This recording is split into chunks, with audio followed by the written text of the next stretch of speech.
Hey guys, what is going on? It's Confusion, and I'm coming at you today with my review of Call of Duty Black Ops 2. The game has been out for, what is it, 3 months now? I think it's about 3 months, or maybe 4 months. I'm not entirely sure.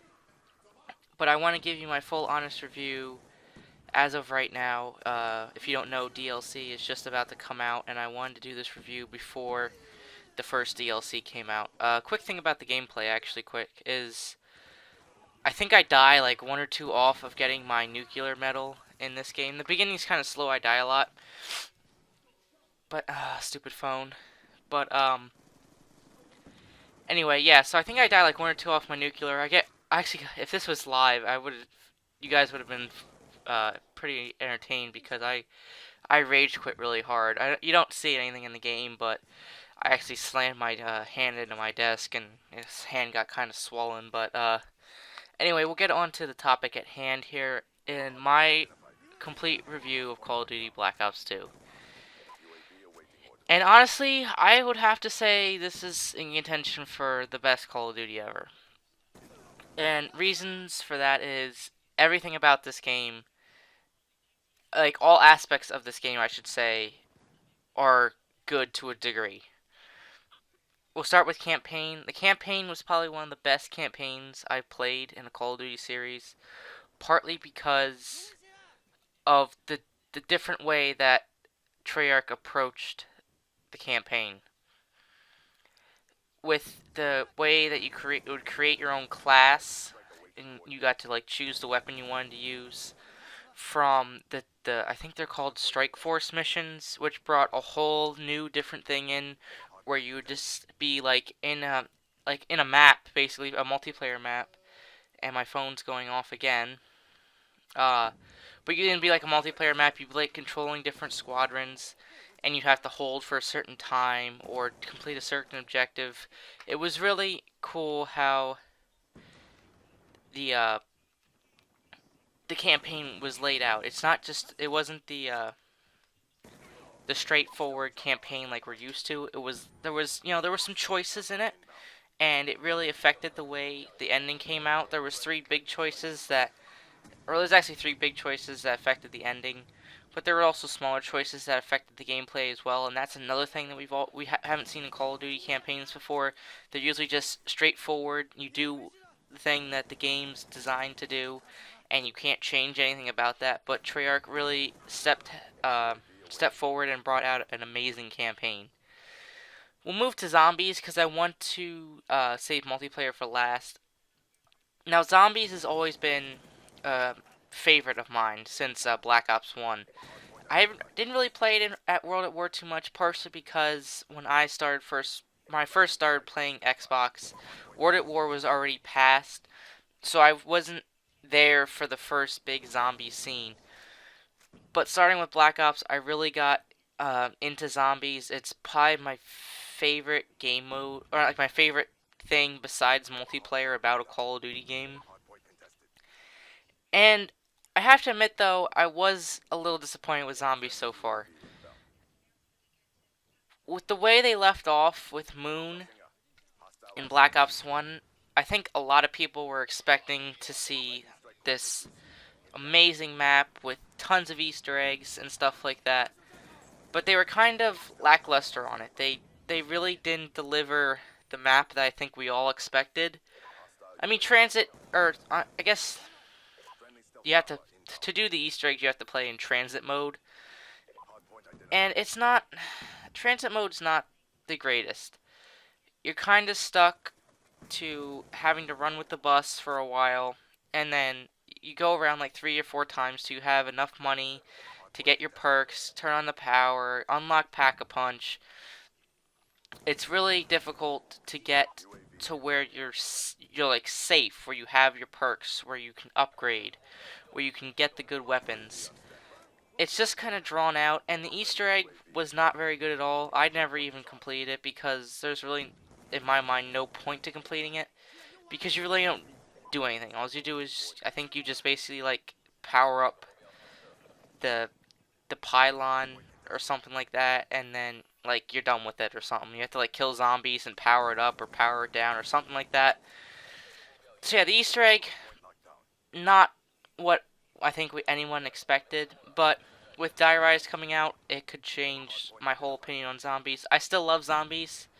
The smaller maps are great. I love Nuketown Zombies. It's probably my favorite map in a while because it's so small. You don't have to like run far distances to get what you need.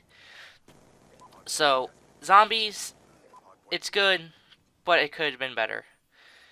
And finally, now we'll move on to multiplayer. And I don't know, guys. I think this might be, in my mind, the best multiplayer out there. I know I'll have the COD 4 fanboys saying, "Oh no, COD 4 best multiplayer ever, hands down. No one can beat it." But the way of the customization in multiplayer, I think, is just great. You can run whatever you want. You're not forced to stick with a certain thing. But there's always problems with multiplayer though. They do need to actually, I think in my mind, step it up with the patches a little bit. They've only done like one major one to tone some things down. I know I've been following David Vonderhaar on Twitter, and they've been talking about this huge mega patch, and I hope that it delivers. The only problems I have with multiplayer right now is the sniping. I think sniping is a little too easy to always have one-shot kills at like any distance and not really aiming or anything like that. I think snipers should really get a big nerf. I think shotguns should get somewhat of a nerf too. They're not as bad as sniper rifles, but they surely do deserve a nerf because it is kind of getting annoying to die by a shotgun. Especially like the KSG, if you're like on the other side of the map and you get sniped with the KSG, that can get really annoying. And maybe do a little something with the lag, but I think they've really fixed it from where it was at the beginning. I know there's a lot with lag compensation, and I totally understand the thing with lag compensation. You want to give everybody a fair playing field, but honestly, in my mind, if you know you have crappy internet, why are you playing an online video game? You know, I'm not saying I have the greatest internet in the world, but it's surely a lot better than some other players. When I pull host, almost everyone is 4-barring, and the connections are pretty good. Some people, when they pull host, everybody's 1 bar. The lobby is just lagging its mind out. So I can understand lag compensation to a degree, but I think it surely does need to be fixed. Because if you're shooting someone first and you die because they don't even see you yet, and then they see you and you're not shooting or anything and they just kill you, that's not right. I'm all for making it more equal for players, but it's kind of game breaking, to have that, where you can see somebody and start shooting them, and then they just see you and shoot you twice, and you're dead after you shot them like 20 times. So those are my only major complaints about multiplayer. Other than that, I think the multiplayer is great. It'll actually be the first time. This will be actually the first Call of Duty that I legitly get my account to 10th prestige, or the max level, I should say. In Modern Warfare, we'll go from Modern Warfare 2 where I started.